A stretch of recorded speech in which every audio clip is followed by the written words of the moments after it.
Despite the series' many flaws, I continue to enjoy the vampire phenomenon. Whether it's in spite of its cheesiness or because of it is something I've still to decide. However, I've identified the two major elements which initially drew me to the saga, and which continue to leave me wanting more. Before we continue, I'm Riley and this is Otherworldly Fiction.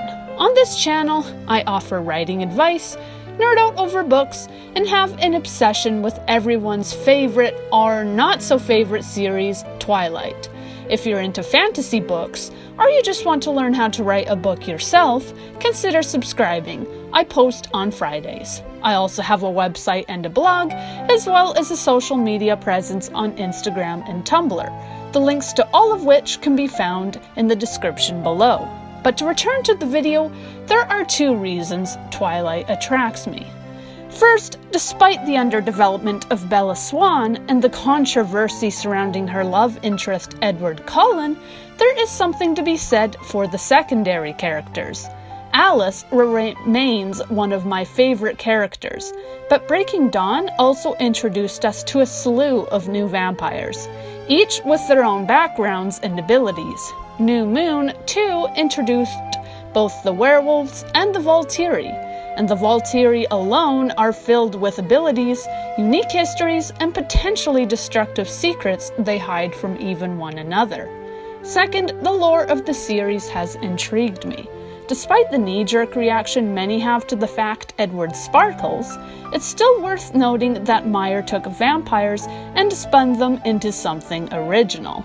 Love them or hate them, the changes Meyer made to the vampire canon are memorable. Aside from the sparkling, it could be argued that some of the changes are cool in their own right. The idea, for example, that vampires don't need to sleep, or that individuals can develop unique superpowers are intriguing elements. The exploration of these special abilities alone generates lore, and we're just covering the vampires. Since this article is about spin-offs though, I want to make it clear that Renesmee does not make the list. As the child of the former protagonist, her story falls squarely into sequel territory. I'll only be focusing on characters whose stories can diverge from the main series, though Bella's family members are not off the table. Whether it be because of the characters which grabbed me, or the world's lore, there are several spin-offs I'd love to see. The first spin-off I'd like to see involve the Volturi. The self-professed vampire police are one of the more interesting elements of the series. While they are intimidating villains, they brim with their own origin stories, superpowers, and history. If one reads their backstories, for example, the history between Arrow and Marcus is especially charged. According to Meyer, Arrow is actually the reason Marcus is so indifferent. Marcus was once vibrant, filled with purpose and happiness. His main source of joy came from Didmee, who was Arrow's sister. When Marcus and Didmee announced they were leaving the Volturi, Arrow's selfishness won out. He wasn't willing to part with Marcus's gifts, and so Arrow, in secret, killed his own sister, a plan which backfired. Marcus remained, but the spark Arrow had hoped to keep had been destroyed. To this day, Marcus remains unaware of Arrow's involvement in his beloved mate's death, but it's a secret which could destroy Arrow and even the Volturi itself if Marcus learns the truth. While Arrow's story alone would be gripping spin-off material, whether for a prequel or a sequel in which Marcus seeks revenge, there is also Jane and Alec to consider. To date, a short film has been done depicting the so-called witch twins. However, a full-length novel, or at least a novella, covering their lives as humans and their eventual beginnings with the Volturi could make for a fun read. What were Jane and Alec like before they returned? Were they always cold and cruel? Or was it some combination of the venom and the hardship they faced which shaped them into monsters? Did Jane and Alec have a family, or were they orphan twins forced to rely on one another? What did their powers look like while they were in human form? After all, it's not uncommon for people, before becoming vampires, to exhibit some hint of their future abilities. Clearly, they were doing enough to draw Arrow's attention, even in their human forms. Finally, however cruel they are to others, there's no denying the twins care deeply for each other. Exploring this gentler side of their characters, and seeing who they were apart from the Volturi, could make for an engaging read. The second spin-off I'd like to see involves Charlie Swann. Charlie feels like a character who deserves more, not because he has special powers, but because he's Charlie. While he's been allowed to remain involved in the lives of his daughter and granddaughter, there is an implication that Bella will one day have to leave him before he can start asking too many questions. Before Charlie can notice that Bella isn't aging, she will have to remove herself and her family from Charlie's life. However, this seems too simple. The main reason is that Bella isn't the only one not aging. There is no indication that Sue Clearwater is going to leave Charlie. With this being the case, Charlie would also notice that his stepchildren, Seth and Leah, aren't aging. Given that he knows his stepchildren don't age, his granddaughter ages rapidly into her youth, and that there are werewolves, the fact his daughter doesn't age shouldn't even be much of a shocker down the road. If your granddaughter became an adult at the age of 7, and your stepkids turned into werewolves, your daughter failing to sprout gray hairs would practically be a non-event. Taking all this into consideration, Charlie is already too enmeshed in the realm of the supernatural to be left alone. While he doesn't know about the existence of vampires in the strictest sense, he knows his daughter is different, and that the rest of his family is magical in some way. The Collins will eventually have to leave before other humans notice they're not aging, but there's no reason why they couldn't visit Charlie or the wolf packs. After all, Renesmee is tied to the packs. Jacob is likely going to hang around, which means Renesmee will come and go from Forks too. Charlie is never going to be entirely out of the loop, and this semi-involvement is just enough to put him in danger. The presence of the supernatural will attract other supernatural beings, vampires foremost among them, and the fact Charlie is a police officer will push him even further onto the front lines. A novel or even a series which follows Charlie's investigation of a murder case involving a vampire would be exciting. Charlie would know just enough to consult his in-laws, especially if the victims were drained of blood, and a point may even be reached where Charlie is told the truth. It's a secret his entire family keeps from him. Despite his need-to-know clause, a sense of wanting to be involved, or a need to keep his town safe, may drive him to demand answers from his loved ones.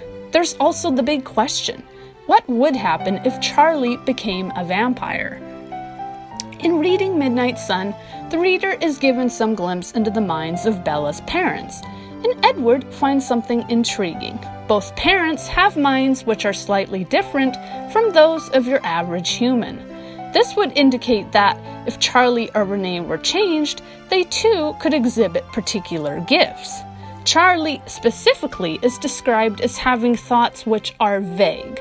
While Edward can read Charlie's mind, Edward is only able to catch at the edges of his thoughts.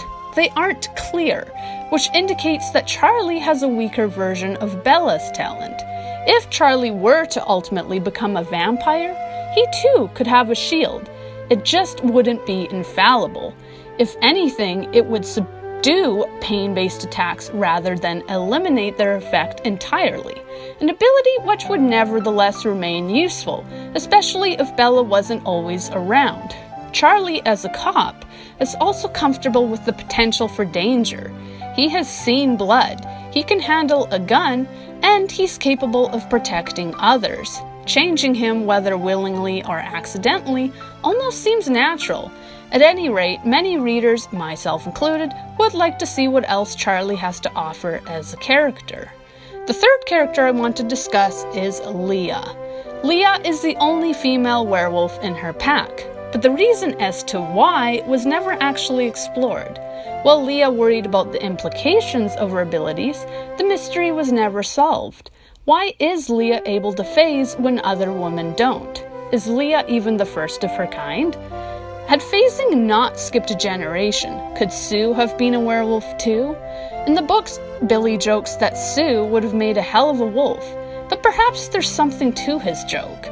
The ability to phase is inherited. It's possible Sue was the first to develop the genetic quirk which allows females to transform. If so, she may have, despite her own existence as a human, passed the gene to her daughter. For Leah, the ability to change seems to come as naturally as it does for the men, even if she does struggle to think like a wolf once turned. Personally, I have my own theory as to why Leah can phase. It has to do with genetics. Meyer's science is weird, and Carlyle loves to theorize, but the explanation for Leah's differences are something actual science may be able to explain. Scientists have since discovered that we, as humans, can have chromosomes that don't match our sex. While it's most common for women to have two X chromosomes and men to have a Y and an X chromosome, exceptions have been found. As it turns out, gender isn't the only aspect which doesn't always match one's sex. Your chromosomes can be different too. While Leah is female in regards to both her sex and her gender, it's possible her chromosomes are more male than not. Such a biological difference, undetectable to the naked eye, could explain why Leah can phase. Whatever Meyer decides, it's a mystery which needs solving. There are other questions raised by Leah's phasing too. Could Leah pass the gene to any offspring she has once she stops phasing? Were there any female ancestors of hers who had the ability, but who gave it up in order to produce children? It's possible many female wolves gave up the form because they needed to have children, and thus passed the wolf gene on. Even if Leah passes the ability to a daughter, she herself would need to stop phasing to pass it on. Her daughter, in turn, would also have to give up the ability to pass it on to children, all of whom may be boys. Taking this all into account, it's not hard to see how female werewolves would remain rare, or why, for practical reasons, they might not keep their abilities for long. The supernatural aside, many felt Leah was cheated out of a happy ending. A story following Leah as she finally lets go of Sam and finds her own path could help to tie loose ends. The fourth character I want to discuss is Alice Collin. Alice might be closely linked to the Collin clan. However, her and Jasper occasionally go off on their own too. They were already an independent unit before they invited themselves into the Collin family, and Alice especially is an intriguing character. Midnight Sun offered a glimpse into Alice's side of the story. While chasing James, Alice had to actively use her abilities. The author showed how Alice's abilities could be effective without being cheap, and it made for a chase sequence which felt different. Alice easily has the coolest vampire superpower, but she's also the most interesting as a character. She has a perky personality and clear interests. She loves fashion, parties, and flashy cars, but she has a tendency to overdo it. The fact that she can be pushy, nosy, mischievous, and micromanaging gives her something else other characters in the series lack. She has flaws. Alice's history has been explored more than that of other characters. But what of her future? If Alice and Jasper decide to go on an adventure of their own, there's no telling what trouble they could find. Seeing Alice build a life with only Jasper by her side, and seeing her solve new problems using the unique gifts she has, would make for a refreshing read. Finally, having a first-person account of what it's like to be Alice Collin, bombarded with constant flashes and warnings of doom, would be intriguing. Midnight Sun already showed how exhausting it would be to be a mind reader. When you can't shut flashes of the future off, how does that feel? It's possible Alice feels the urge to throw parties or fixate on fashion because those are two ways she can force herself to live in the moment. Regardless, Alice's psychology is something readers would love to explore. The next character I want to discuss is Benjamin. After Alice, Benjamin objectively probably has the most cool power out of any of the vampires.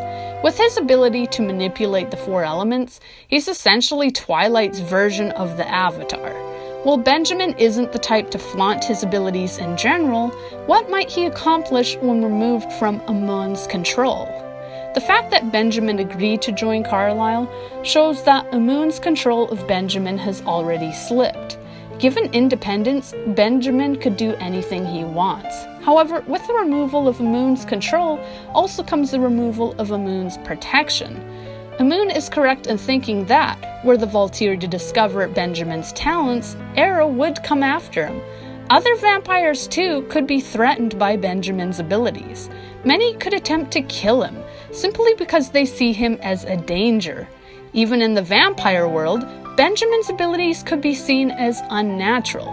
He's as close to a wizard as the series has gotten, making him unusual even among the undead. A series could expand the world and Benjamin's character. For example, what are the limits to Benjamin's powers? Can he save a city of humans from a tsunami? Can he cause a tsunami in order to eliminate a rival band of vampires? Can he break mountains? Can he trigger volcanoes? When one actually thinks about what Benjamin could do, he has the potential to be the most powerful vampire out there, as well as the most dangerous. What makes Benjamin most deadly to other vampires is his ability to wield fire. If he's able to fling fireballs at unsuspecting vampires, he could have the potential to kill them without involving himself in a hand-to-hand fight. If he discovered a den of vampires and caught them unaware, he could even wipe out whole covens. If enough vampires came after Benjamin, and he was forced to use his abilities openly, it wouldn't take long for word of his gifts to reach the Volturi. Anyone with the potential to cause so much damage is going to excite Arrow, and the need to rein in such gifts, not only to detract attention, but to avoid hurting others by accident, introduces immediate conflict to such a series. A story about a vampire wizard trying to escape capture from a corrupt vampire government while also attempting to control his gifts does not sound like a boring read. Finally, a series starring Benjamin would also allow Tia's character to be developed. As it is, her personality feels non-existent. Readers would be given a chance to see why Benjamin fell in love with her, and the potential for his abilities to endanger her too would only raise the stakes. The sixth spin-off I want to discuss is The Children of the Moon. In passing, Bella learns that they're a group of people known as the Children of the Moon. If this isn't a hint for a spin-off series, I don't know what is. It's a blink and you'll miss it moment. But for those who don't remember, the Children of the Moon are real werewolves. Technically speaking, Jacob and the rest of his pack are shapeshifters. The fact they turn into wolves, of all animals, is a coincidence, and they can change, mostly, willingly at any time of the day. The shapeshifters also retain their minds. The Children of the Moon, conversely, exhibit symptoms more typical of your traditional werewolf. They turn during the full moon, they lose their minds, and they are vicious supernaturals in their own right. The Children of the Moon can hurt vampires while turned, as demonstrated by Caius' close call with one. Due to this bad run-in, a fearful Caius had most of the Children of the Moon exterminated. Of course, it's not stated he destroyed them all, which means there are likely a number of rebel bands in hiding from the Volturi. Classic werewolves struggling to survive extinction at the hands of an oppressive vampire government. That sounds like the recipe for a best-selling series. Or the plot of Underworld. Take your pick. A story following a werewolf as she struggles with not only controlling herself, but escaping the wrath of the Volturi could be thrilling. With both her novella, The Short Second Life of Brie Tanner, and her host series, Meyer has already demonstrated she can write stories on the grittier side. The story of a renegade werewolf avoiding certain extinction sounds like a refreshing change of tone and pace for Twilight's world, and with Brie's novella, not a tonal shift that's entirely new to the franchise. The introduction of the Children of the Moon, even in passing, raises another question. What else has Edward not told Bella? If real werewolves weren't notable enough for Edward to think of mentioning them, could there be other supernaturals? Could there be ghosts, elves, or witches? Bella herself asks a similar question in New Moon, on discovering the werewolves. Is there nothing sane or normal in the world? Could all the fairy tales be true? It's only musing on Bella's part, and Edward doesn't mention any other groups. But one can't help feeling Meyer, whether intentionally or not, was planting the seeds for a universe to expand. Certainly the Children of the Moon should be explored, and their existence opens the series up to other supernaturals. In conclusion, whatever one's opinions of Twilight, it's important to remember that Meyer has continued to write novels since. Although she's written within the Twilight universe too, she's also written entirely new stories. Meyer herself has said she enjoys world building, and she has indicated she would like a break from Twilight. Many were disappointed in Life and Death, citing that passages were copy and pasted from the original Twilight novel, and the portions of Midnight Sun in which the same conversations were had from Edward's perspective weren't exactly new either. This means that The Short Second Life of Bree Tanner is the only story in the universe which is wholly original, and even it, towards the end, has some overlap with Eclipse. I personally enjoyed Bree's story, as well as The Host. Meyer can happily shelve the story of Bella and Edward, but there's no reason why she couldn't return to the same universe and explore new protagonists. Whether it be previously established fan favorites, new heroes, or the unusual lore Meyer has developed, the franchise has potential to go in new directions. Though sick of Bella could find plenty of other elements within the world to love, if Meyer was willing to explore them. The seeds are already planted, and there are loose ends to resolve. Which of these spin-offs would you most like to see? Are there any other spin-off ideas you can think of? Let me know, and if you enjoyed this video, like and subscribe. Thank you for watching.